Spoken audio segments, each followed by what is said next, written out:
So we're going to go ahead and get moving with this next module. I want to make sure that you guys understand that when you get into these PowerPoints, the module numbers may not necessarily align with what you have in Canvas, because when they sent us the course cartridge, there were several modules that we just really don't need to cover in this class, so we renumbered them for the class sake, but they're wrong in the PowerPoints as they would be. But this is certainly the module that we're working on, which is about financial statements and business. It is a refresher on financial statements, the pieces and parts of financial statements is really what we're looking at. Why are we doing this? Why are we kind of going backwards in time, a little bit back into Accounting 211 before we really get into the nuts and bolts of what's happening in managerial accounting? Well, if you don't have a foundation of financial accounting, then you're really not going to understand anything that we're talking about in managerial accounting, because it starts with where they leave off. In order for managerial accountants to be effective at what they do, they must understand the financial statements and all of the work that the financial accountants have done. So today is really about a review of financial statements and business. That's kind of how we're going to end up tackling this. So let's talk first about the primary account categories. You all should know this. I mean, it should just like pop right into the top of your head. As soon as I say, what is the accounting equation, you all should say assets equals... Oh man, right? Yeah, we got to go back another 16 weeks, right? Assets equals liabilities plus equity, right? Everybody, that sound familiar? Good, right? It really should. So assets, liabilities, and equity are really the top level accounts, right? If we had to look at it in a hierarchy, assets, liabilities, and equity are our top level accounts. So let's talk really quickly about those three high level categories that we have. Assets can be classified. We talked about a classified balance sheet in Accounting 211. They can be classified as either current, long-term, or intangible. Who can tell me what was current? What was current defined as?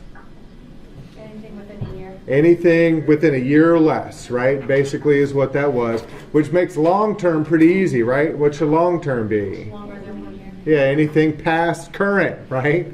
Anything after 1 year. What is an intangible? Even by definition, what is intangible? Land. Things you can't touch. Things I can't touch, right? Things I can't touch are intangible, which land doesn't really fit, but I like where you're going because we don't think of it as something we can put on a shelf, right?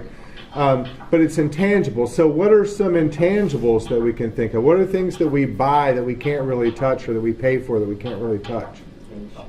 Depreciation. Copyrights. If it were an asset, it would be, absolutely. So copyrights, trademarks, our patents, our name. You can't touch your name, right? I mean, you can write it in ink, but technically you can't really touch it. Those are all intangibles. So now as we break those down a little bit further, and you can see some examples up here, current assets are those things that are going to happen within 1 year or less, and we're talking about things like our cash. I mean, you've got that immediately, so it happens right now, right, split second, so it's definitely not a year out. Savings accounts, accounts receivable. I knew really quickly what accounts receivable meant, because they're very important in a business. Anybody know what accounts receivable is? It's the money you're owed. The money you're owed, but from whom? Who owes you the money? Who owes you accounts receivable? Yeah, your customers, right? Your customers owe you accounts receivable. Well, why is that an asset? Remember, an asset is something that we own. It's something that has value to us, right? Why is accounts receivable an asset then? We don't have it yet. It's just somebody owes us money. What if they never pay us? That doesn't matter. It's irrelevant. Because when a customer owes you money, it means that you've given them something, you've provided them something, you've sold them something, and you have a legal right to collect it. You can go to court. It belongs to you, right? That's why it's something of value. Inventory, we all know what inventory is, right? That's the stuff that we bought and we have it on the shelf. It's ready to sell. It's got value to us. Why is it current? Because we really hope we get it off the shelf probably in less than 30 days, much less a year, right? Unless you're selling milk. You want that off the shelf now, right? Because it's going to go bad in a week, right? Without a doubt. Prepaid expenses. Prepaid expenses were one of those weird things. Every account category has something weird in it. And what a prepaid expense was is the things that we pay for ahead of time, right? Kind of like insurance. Maybe we pay for the whole year worth of insurance, right? But I have to allocate that into every single month. But how do I deal with the fact that I paid for all of it in January, right? That's what a prepaid expense was. Why is it an asset? Because if I cancel the insurance policy, they got to give me the money back, right? It has value to me. I can cancel it. Some would call that cashing it in, however you want to say that. Long term is anything that lasts over a year, right? Like our equipment. We hope that our equipment is going to last us for more than a year. And if you know right off the bat that equipment is not going to last you for a year, you should consider it current, right? I mean, that kind of makes sense. But most equipment, if I think of a car or my copier or an excavator or an assembly line, most of that stuff we would assume is going to last for more than a year, as it would be. Land, of course, you know, if you're buying land for the long run, as long as you're not buying it to sell it immediately. By the way, if you were buying land to sell it immediately, what would that be called? Besides current asset. What type of current asset is it? If we buy something to turn around and resell it. Investment? Not really an investment. The other INV, which is inventory, right? When we buy stuff to resell it, isn't it inventory? Y'all with me? Right? These are very, very, very general accounting terms, right? I mean, just think of it by definition. If I buy something to resell it, it's inventory. Can land be inventory? Sure. You know, can a house be inventory? Sure. If your intention is to buy it and resell it, and it's going to happen within the year, okay? But in long term, I mean, if we buy land in order to work from it, and we're going to hold on to it, it's long term. Same thing with a building. If I'm going to go buy an office building, then most likely I'm going to consider that long term because I don't plan on moving my offices very long. I never like to move. I hate moving. I like to just expand. My first office in my building that I'm in right now was 500 square feet. Today it's 3,000 square feet, and it's the same office, right? I just keep, as people move out, I just keep taking over. It's kind of what we do. So we just keep expanding. Vehicles, same thing. We plan for those to last a little bit longer than 1 year. Then tangibles we already talked about. Things that you can't really touch. Intellectual property is if I have an idea, right? That's more like a patent and copyright. Goodwill is basically if you go and you buy a business. Goodwill can be difficult to understand. If I went and bought a business and I paid $500,000 for the business, but if I did an appraisal on all of the assets and inventory in the business and it was worth $300,000, then that other $200,000 that I paid is considered goodwill. Goodwill's a dumb name for it, I know. It just kind of seems like I paid you up and over, right? I paid you up and above what it's really worth. Why in the world would I ever do that? Because I'm going to get future revenue out of it, right? I mean, if I went downtown and bought Gulrich's Pharmacy, right, I'm probably going to pay him more than what the junk inside that store is worth. I love it. I mean, they have great milkshakes, right? But I'm probably going to pay more than what the stuff inside the store is worth. And it's because they're making a lot of money year over year over year over year, and I'm going to pay them something for that. That's what goodwill is. And then, of course, investments are specifically intangible. If I buy stock in Microsoft, that's something I can never touch. Microsoft doesn't produce stock certificates anymore. You can never touch them. It's an investment. All right. Then we get into liabilities. Liabilities are not the things that we own, but the things that we owe, right? It's our debt. Doesn't liability just sound bad? Yeah? Sounds just like debt. I mean, as soon as I hear something that sounds bad, I start thinking about debt when it comes to the accounting world. So that's what liabilities are. Again, we can classify liabilities, either current or long-term. We know the definition of those at this point. Well, what types of things are current?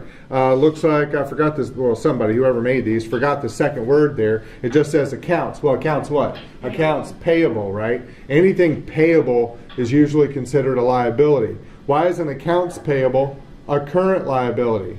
Because it's something that I intend to pay within probably the next 30 days, much less the next year, right? Accounts payable is usually the stuff like the rent bill, the telephone bill, the electricity bill, the stuff I'm going to pay quickly, but moreover, it's the debt that you incur for operations, right? So the money that you're spending or are going to spend in order to help you earn revenue, right? Those are expenses. So basically, accounts payable is the liability of expenses not yet paid. right? It's expenses that you owe and just haven't paid out yet. Sales tax, talked about that quite a bit in 211. When we collect sales tax, we're a fiduciary for the state or for the city that we are in. At that point, we collect sales tax, have to submit it out. That's why it's a liability, because we then owe someone else's tax to the government. Income tax, that's our tax, and we typically would owe it out to the IRS if they were ever open, but you know, they're not open. I think we should all just stop paying taxes at this point, but don't do that. That's terrible advice. Wages, what do we ever owe in wages? Well, usually our employees, because if you're like me, I get paid a little ways after I actually do the work, right? So working here for Germana, for today, I'm not going to get paid for today until February 14th. But do they owe me for working today? Sure they do. Every day that I work, Germana owes me a little more money, right? Same thing with you and your job. Every day that you work up until you get that paycheck, your employer owes you money. So that's why we have wages and salaries payable. And then unearned revenue is the funky one. It's the weird one in the liabilities category, kind of like prepaid is funky over there in the assets piece. Unearned revenues is kind of the same thing, but in an opposing fashion, right?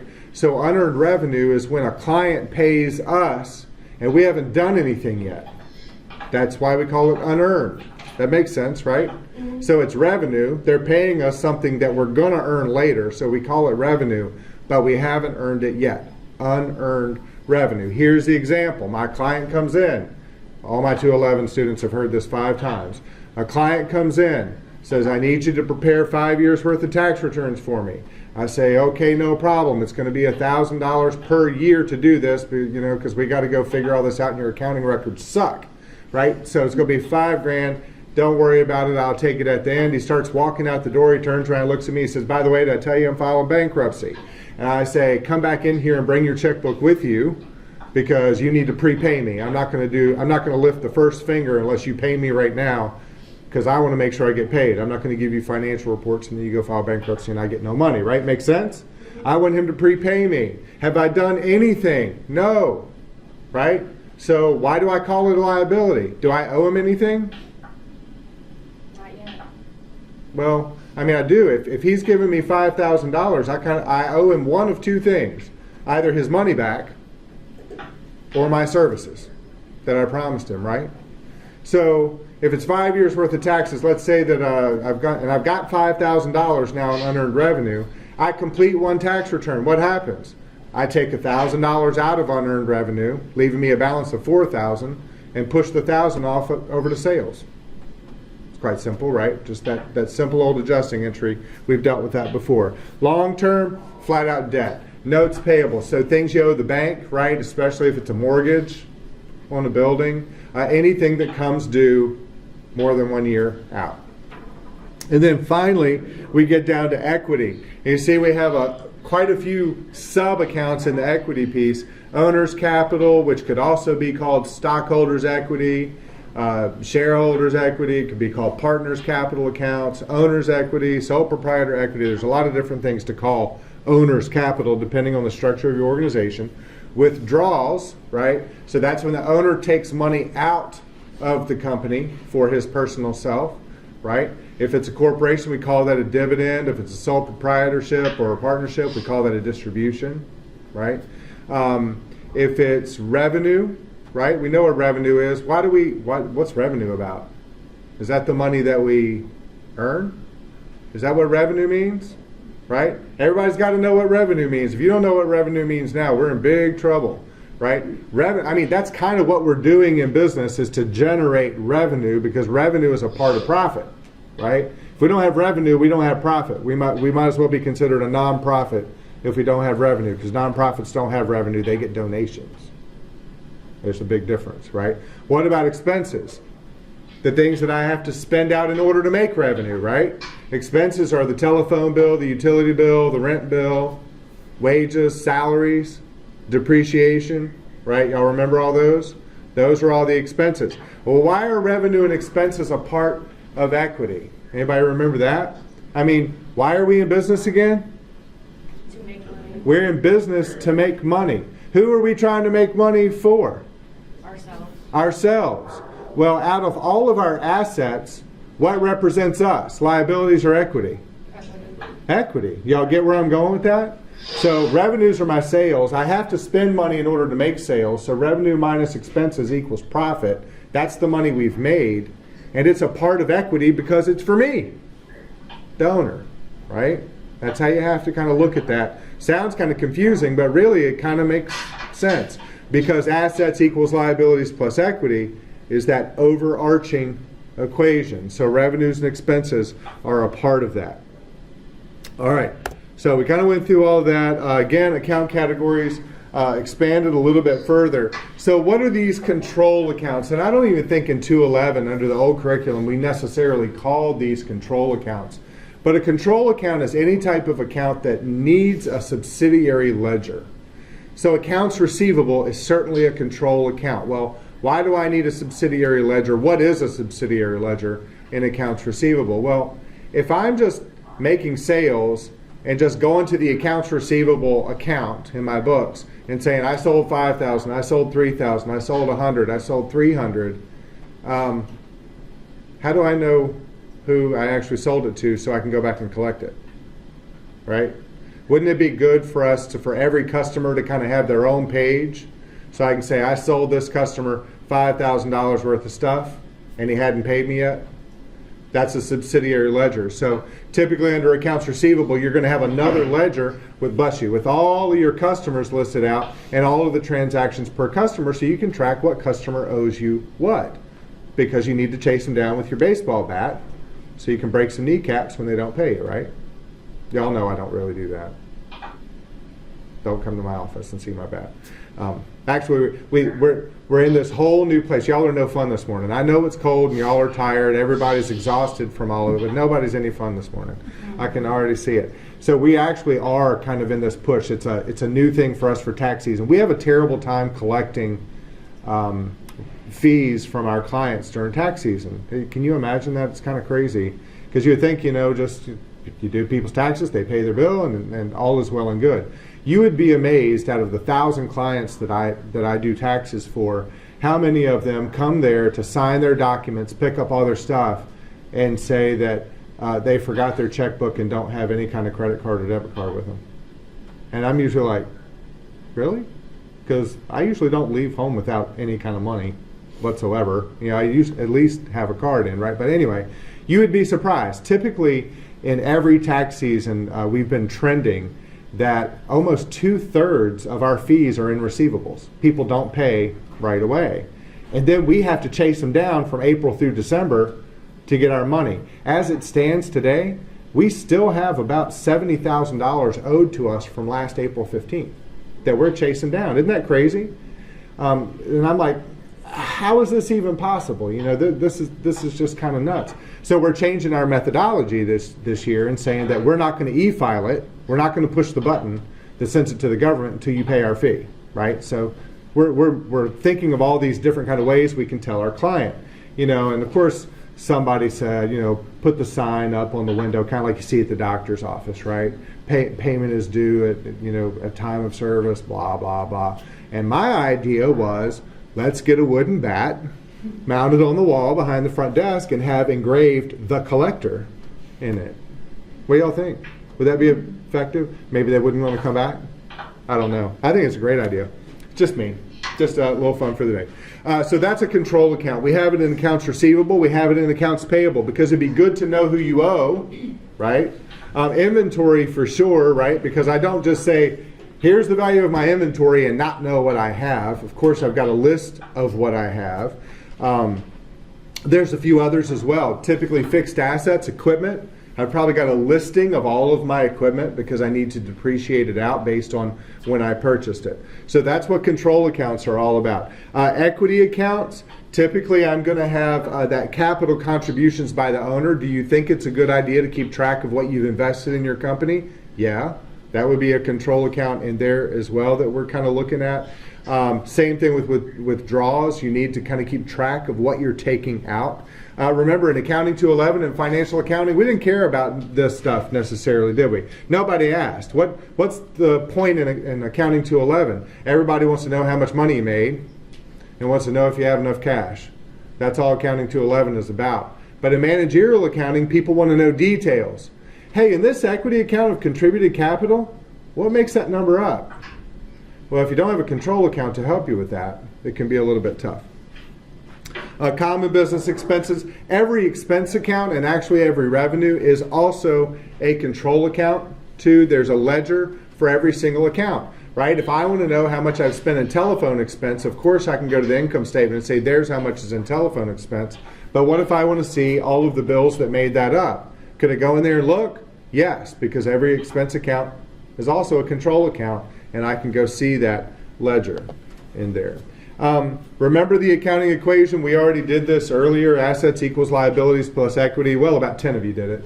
Not everybody else. And again, algebraically, we can kind of just massage that equation around, right? So that it kind of makes more sense. We know that assets are the things that we own. We know that liabilities are the things that we owe. Therefore, equity is the part that belongs to us, the owner, right? So I always like to use the example of a house because kind of everybody understands kind of how a house works. You bought a house, you've lived in it for 10 years, and let's say you owe $100,000 on it, right? What's the $100,000? Asset, liability, or equity? I owe it. It's a liability, right? But the house itself is worth $300,000, right? That's the value I could sell it for. So what's the value of the house? Asset, liability, or equity? It's an asset, right? It's something of value that I own. So it has a $300,000 value. That's the asset. So if I sold it and got $300,000 in cash, which is still an asset, and then I had to pay off my liability, do you remember what it was? It was $100,000. How much do I have left over? $200,000. And what do we call that? Equity. Everybody with me?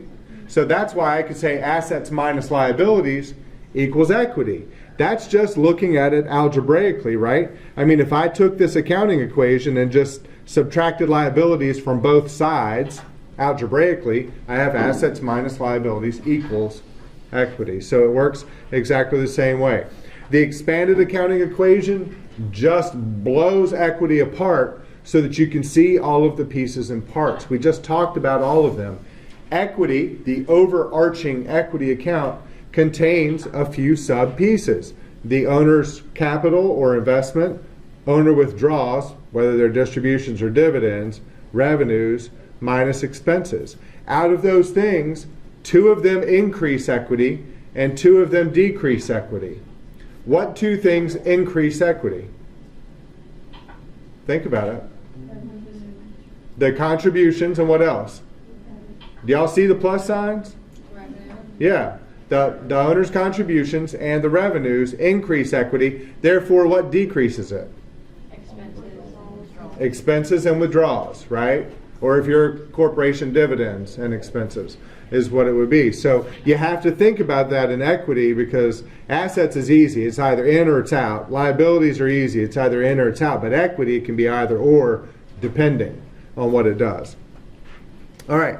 So the equation is the basis for the entire set of financial statements. We kind of get that, and we'll see that in the balance sheet as well. Shows what we own, how much we owe, how much is left over for us. Can be further broken down into sub-accounts for data collection and informational purposes. I want to just spend a little bit more time, though, up on the accounting equation. Let me just explain this to you. So this assets equals liabilities plus equity. Look at that for me one more time. I'm just going to use some different terminology to kind of get your juices kind of flowing on this. So if assets are everything that I own, right, that has value, I think a really, really good word for that is our resources. What do you think? Yeah. It's our resource, right? It's the stuff that has value to us. It's our resources. Well, on the other side of the equation, is there one word over there, liabilities or equity, that defines the amount of resources that belongs to someone else? Liabilities. And is there a word over there that describes how much of our resources belong to us? Y'all get it? So assets can be divided into 2 sub-pieces. There's a portion that belongs to someone else and a portion that belongs to us. That's the liabilities and equity. And you need to kind of start viewing it that way rather than liabilities just debt. Liabilities is the portion of your assets that belong to someone else. Equity is the portion of your assets that belongs to me, the owner, right? If liabilities are 40% of your assets, what percentage is equity? 60, right? Because you've got two things that add up over there. That's why I always get that question. Why do you word it assets equals liabilities plus equity? It makes more sense assets minus liabilities equal equity. Because we need to understand what portion of our resources belong to someone else and what portion of our resources are left over for us. When we start to actually massage the numbers and look at it in different ways, it's better to understand it from that perspective. All right, what about transactions? Well, quite simply, a transaction is an economic event. Something that has happened that pertains to money, right? It has a monetary impact on our business. That's what a transaction is about. Remember that in accounting, we're supposed to identify relevant transactions, right? Because if they're irrelevant, who cares, right? So we're identifying relevant transactions. Well, a relevant transaction is any monetary event that is going to have an impact on our accounting information. That's all, right? Quite simple. We record all transactions in a journal. Do y'all remember that? Remember journal entries? Yeah, right? Journal entries, right? We record those in the general journal and we record them chronologically. It's debits and credits, debits and credits, debits and credits. We got so sick of debits and credits, right? So we record all of those in a journal entry. Remember that we always post debits before credits, and it is truly just in chronological order. There's no other rhyme or reason. After we make those journal entries, we're supposed to post our journal entries to our general ledger. Y'all remember the visual of a general ledger? It was a 3-ring binder in my class, right? That was our visual. And basically in that 3-ring binder, you had a piece of paper that had cash at the top of it, and it was split into 3 columns: debits, credits, and balance, right? I should do it for you guys: debits, credits, and balance, right? Do it the opposite way so that you could kind of track your cash as you were going through. And every time you saw cash in your journal entries, you would post that to the cash page. Every time you saw accounts receivable in your journal entries, you would post that to the cash page, right? Every time you saw telephone expense, you would post that to the telephone expense page. Why? So that when somebody says, how much did you spend in telephone, you could turn to the telephone expense page and it's already added up and you can say, oh, for the year so far it's been $2,300. You follow me? That's what the general ledger is. So we have the general journal, chronological listing of all transactions, and then we had the general ledger, which was a page for every account to help us track the balances, right? And then after that, and they kind of missed it here, there was one step before we get to financial statements. What are we supposed to prepare after we do all of our posting? What helps us make sure we were right? Do y'all remember that report? Trial balance. The trial balance. Y'all get that? And the trial balance was just a listing of all your accounts. The listing of accounts is called the chart of accounts, right? It's a listing of all your accounts with a debit and credit column, and you go through the general ledger, you grab the balances, and you put it on the trial balance report, and then you're supposed to add up those 2 columns, the debit and credit column. And what's supposed to happen at the bottom? They are supposed to be equal. And if they're not equal, what's wrong? You got to go back, right? That's what's wrong. I got more work to do. Why are they supposed to be equal? Because it's an equation, and equations have to be equal. And if you think about that equation of assets equals liabilities plus equity, debits on the left, credits on the right, right?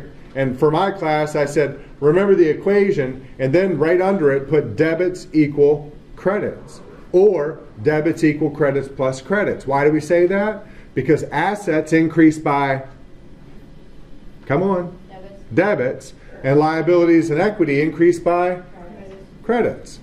And if we decrease those accounts, it's just the opposite. Assets decrease by credits, liabilities and equity decrease by debits. If you are already feeling like, man, I don't really remember this stuff, right?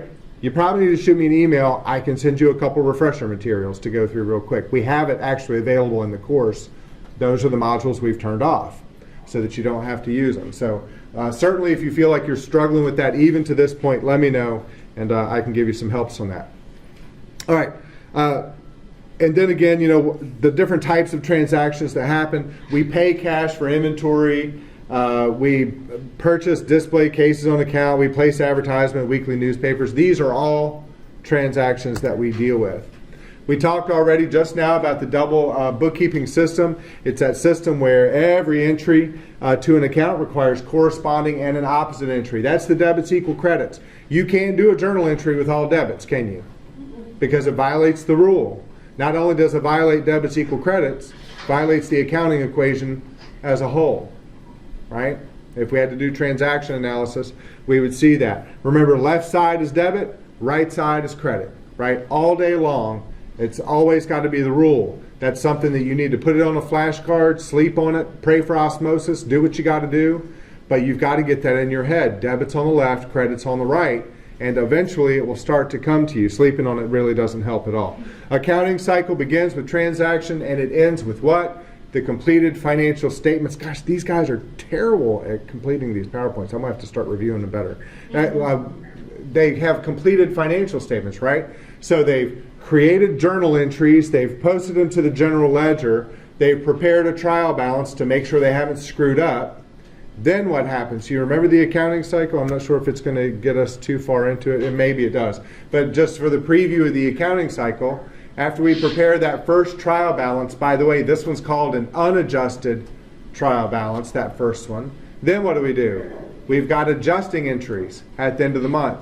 We got to go figure out depreciation, figure out if there's any inventory adjustments that need to be made, accrue any expenses, accrue any sales, right? We have to do all those weird things that have to happen. Take care of the prepaids, take care of the unearns, right? Get that stuff off the books. What happens after we do our adjusting journal entries? Post them to the ledger and create an adjusted trial balance. Why? Because we just posted to the ledger and we got to make sure we're still right. So we do another trial balance called an adjusted trial balance. And from there, we create financial statements, right? So with the adjusted trial balance, we create our financial statements. We have to do them in order unless we're using the computer. If we're using a computer, we don't care because you just push a button and it all happens magically anyway. But if we actually had to do this on paper with a pencil, God forbid, you need to be really happy that you live in the era that you live in, because y'all will never ever have to do this. It's how I had to do it. After you have the adjusted trial balance, you create your financial statements in order. You have to do the income statement first. Then you get to do the statement of retained earnings. Then you get to do the balance sheet. Then you get to do the cash flow statement. And you say, yay, everything looks right. They all interrelate. It all looks good. And then you're not done yet. And you're like, what? Are you kidding? No, there's at least two more steps. What do you have to do next? You have to close the books. You have to do closing entries to zero out all of those temporary accounts, which are revenues, expenses, and distributions or dividends. Close them out to zero. And then you get to do one more trial balance called a post-closing. That's the accounting cycle in a nutshell. So here we are, entering transactions in a journal. Once transactions for the month are journalized, they're posted to the general ledger pages. We talked about that. Journal entry is transferred to the appropriate account.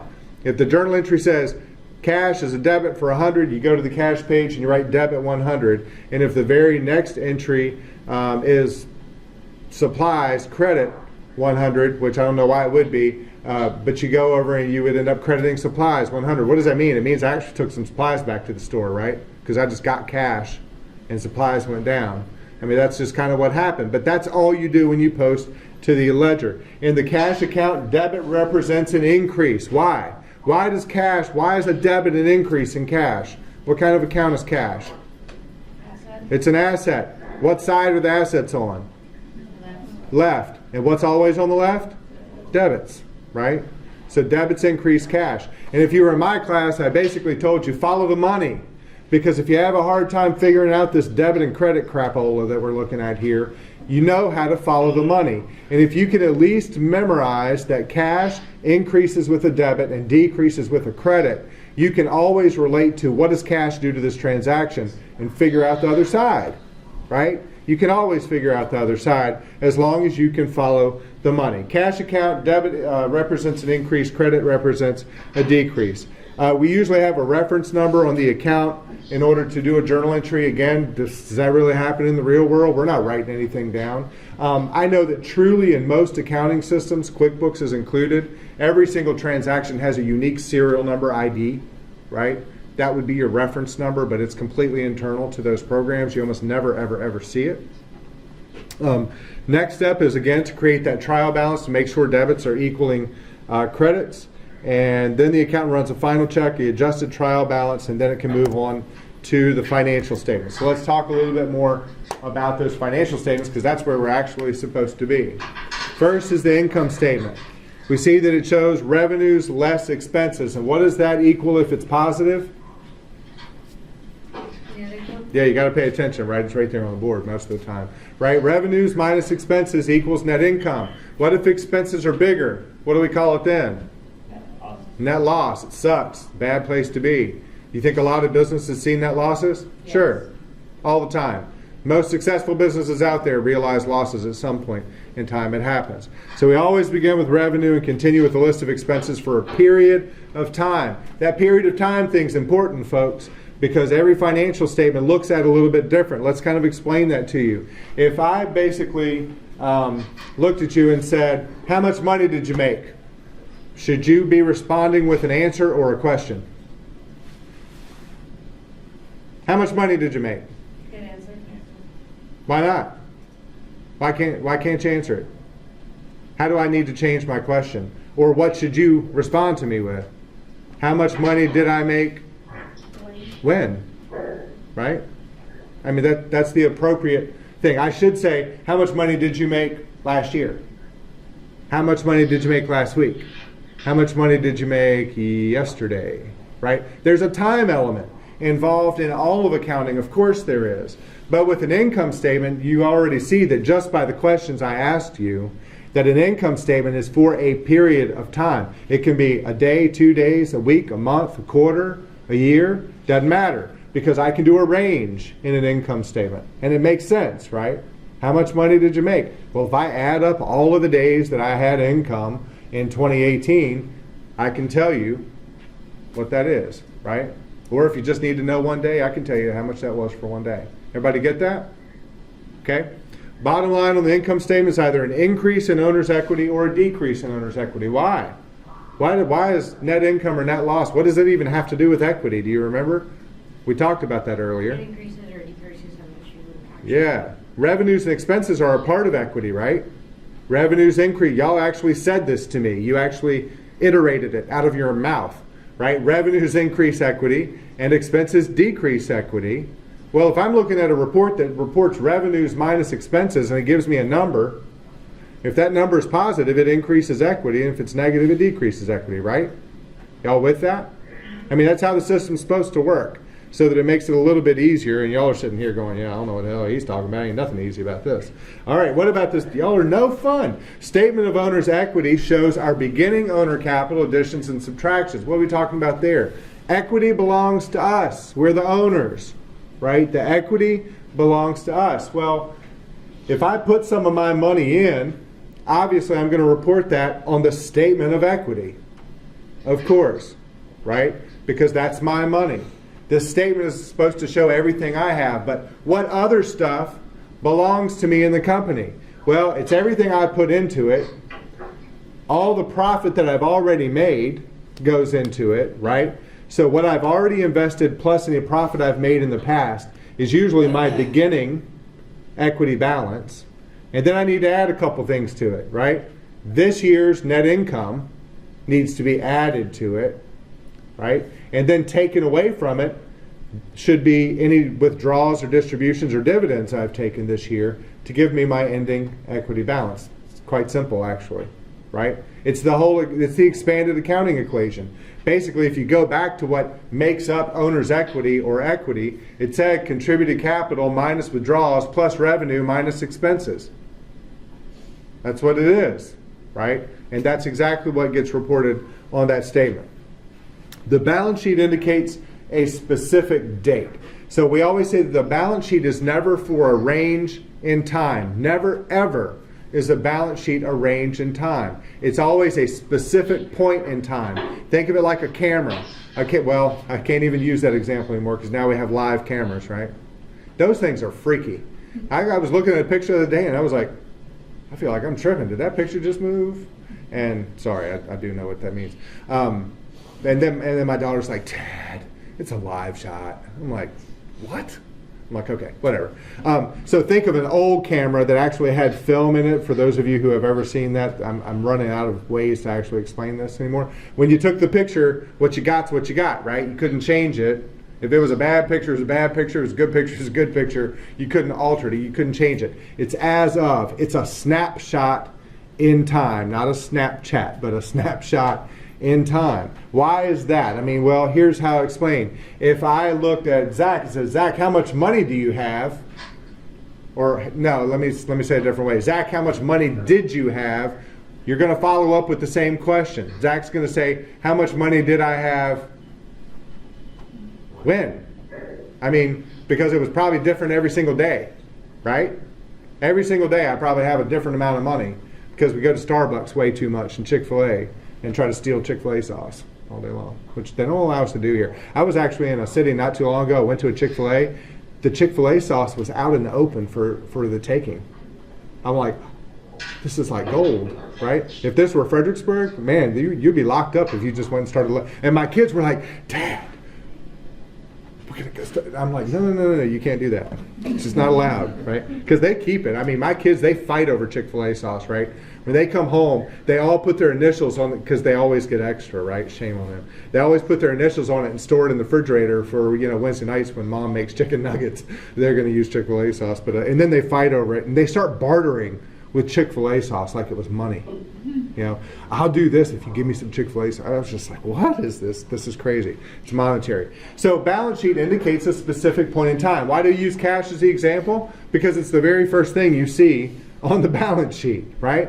If the balance sheet says that I have $12,326, right, most likely there's a date at the top that tells me the exact date that I had that amount of money. It's not going to say that I had $23,326 from January 1st to March 31st. That doesn't make sense, does it? It just doesn't make sense at all. So it's as of a particular point or date in time. All the others are through a period. All right. Again, they're all interrelated. We do the income statement first because we have to have income to know how to add it into the statement of retained earnings. I have to have the statement of retained earnings before I can do the balance sheet because I need my retained earnings ending balance to report on the balance sheet, right? And then I've got to have all of my cash balances straight on the balance sheet before I can do cash flows, All right, then again in financial statements, we talked about some presentation changes and maybe just some innuendos that kind of happen within the financial statements. Kind of like on the multi-step income statement, we expanded the revenue section to show net sales. And that confuses some people because they're like, well, what's net sales? It's sales minus a couple of things, right? Remember that we could adjust sales by discounts and allowances, right? Or in returns and allowances, right? So we could adjust it. And our income statement required in a multi-step that we specifically identify those discounts and those returns and allowances. So in the multi-step income statement, we would say sales, X number of dollars, minus sales discounts with a negative, minus returns and allowances with a negative, and it would result net sales. That's all. So we're just expanding things out to give it a little bit more meaning. In a multi-step, we also are going to report cost. We're actually going to report cost of goods sold if you're a merchandiser, period. Doesn't matter if it's multi-step. So that it directly matches the cost of products against sales. What's that principle? The matching principle says that expenses must be recorded in the same period in which you record the revenues that they benefit. Well, cost of goods sold is the epitome of that definition, right? Because if I buy a pair of jeans for $3 and put it on the shelf and turn around and sell it for $60, should I report that $3 cost in the same period that I report that $60 sale? Absolutely. That's what the matching principle says. Why? Because that's then going to show me a gross profit of $57. Correct? So we have to have cost of goods sold matched into the same period of revenues. All expenses are supposed to be matched. Publicly traded companies raise capital by borrowing or selling stock. So corporations are a little bit different from sole proprietorship. Sole proprietorship, I just put my own money in my company and keep on rolling, right? But in a corporation, we sell stock in order to get that capital to come in. That's all that's about. Balance sheet shows companies' assets, liabilities, and look at what they've done to equity. They've called it net worth, right? Does that make sense? It does if you're thinking about a house, right? Because we can see our net worth at that point. Statement of cash flow shows changes in balance sheet accounts and income effect on cash. If we were to analyze data, again, reporting current assets, it includes all of the cash, the cash equivalents. It's going to talk about our accounts receivable, our inventory. Companies usually sell products to customers on credit. That's what accounts receivable is. I'm just trying to roll through this because now we really are just kind of in a refresher. Most liquid assets listed on the balance sheet and turn into cash fairly soon. That is the definition of a current asset. Of course, accounts receivable we like to have collected within 30 days. It better not go over 365 days or the bat really is coming out. Some current assets are not converted to cash, so they're prepaid expenses such as insurance. All of those show up. Inventories, we talked about that in 211. We have, and be careful with that first one, but inventory was quite simple. We bought something as a merchandiser, we stuck it on a shelf, and we sold it. We always only ever had one inventory account. But managerial accounting is going to change that quite significantly. Now in managerial accounting, we're going to have several inventory accounts. You might say, oh no, are you going to make us do all that weird inventory stuff on all these accounts? No, that's for the financial accounts. We're not worried as much about LIFO, FIFO, weighted average, and specific ID anymore, right? We're looking at it from a whole different perspective. But we have multiple accounts to deal with, and inventory quite often is transferring from one account to the other. So that's kind of what's to come. The exact makeup of an inventory account differs by company. It just depends on what you're doing. Whether you're a manufacturer or merchandiser, kind of tells you what is going to be held in that inventory. Reporting on stockholders' equity. Again, it is an account and the balance sheet shows us our capital plus our retained earnings. Retained earnings is a very specific term that really is, right, the same thing we were talking about as owner's equity. It is our beginning balance plus net income minus dividends, right, giving us an ending balance. If a business is not a corporation, has no stockholders, it's not going to be called stockholders' equity. It's going to be called owner's equity. If it's a partnership, it's going to be called partners' capital accounts. So it always has kind of a different name depending on your structure. Represents residual value of assets minus liabilities, right? I mean, we've talked about that already. If we restate that accounting equation, assets minus liabilities equal equity, that's exactly what we're looking at. I already explained to you unearned revenue. That's the client coming in. I make him prepay me the $5,000, and then I take it off as I earn it, right? Every time I do a tax return, I take one off. Expenses, basically the same thing happens, but we must record expenses in the same period that they belong to revenues. We've got to understand that matching principle. The important thing to know here is that expenses go on what statement? They go on the income statement. If you struggle with what gets reported on what statement, you need a refresher. You need to look at that because in managerial accounting, we have to go find the information, right? The financial accountants have already done this, and then we have to go find the information so that we can play with it. So you got to know where to find it. I mean, somebody says, you know, do this ratio, and you don't know where net sales is, and you're like, gosh, I don't know, balance sheet, I don't know, where is it? Hopefully you know it's on the income statement, right? It makes it much, much easier if you already know where those things happen. Understand the connection between the balance sheet and the income statement. Finally, this is the last slide, and we're going to go. Accounting, number one, is the language of business. We know that, without a doubt. It is our language, and it sure does feel like Greek sometimes, right? I mean, especially when you talk about debits and credits, because it feels very binary as well. So it is the language of business. It is also nothing more than an information system. We've talked about that as well. Accounting is an information system. What do? We take raw data, we transform it, we collect it, we categorize it, and we turn it into reports for other people to read. That's what we do. That's why it's an information system by definition. Managers in accounting will be responsible for performance of their company, their division, their department. That's why we're getting ready to get into managerial accounting, because we're going to take that financial information and we're going to start to use it to evaluate how good or bad things are doing. Right? I mean, last time it was just, is the company making money or not? Now it's, how's this department doing? Do we need to change things and start putting our efforts in other places? Right? That's what managerial is going to do. Obviously, being informed of consumers for accounting information might one day be the secret to your success. That's going to be the qualitative side. That's a dumb statement. That's going to be the qualitative side of accounting, the basic, or of managerial accounting, that says it's not always about the numbers. Financial accounting was all about the numbers.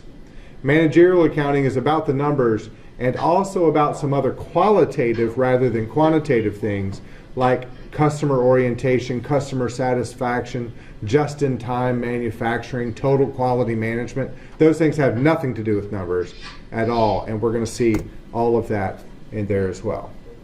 Okay?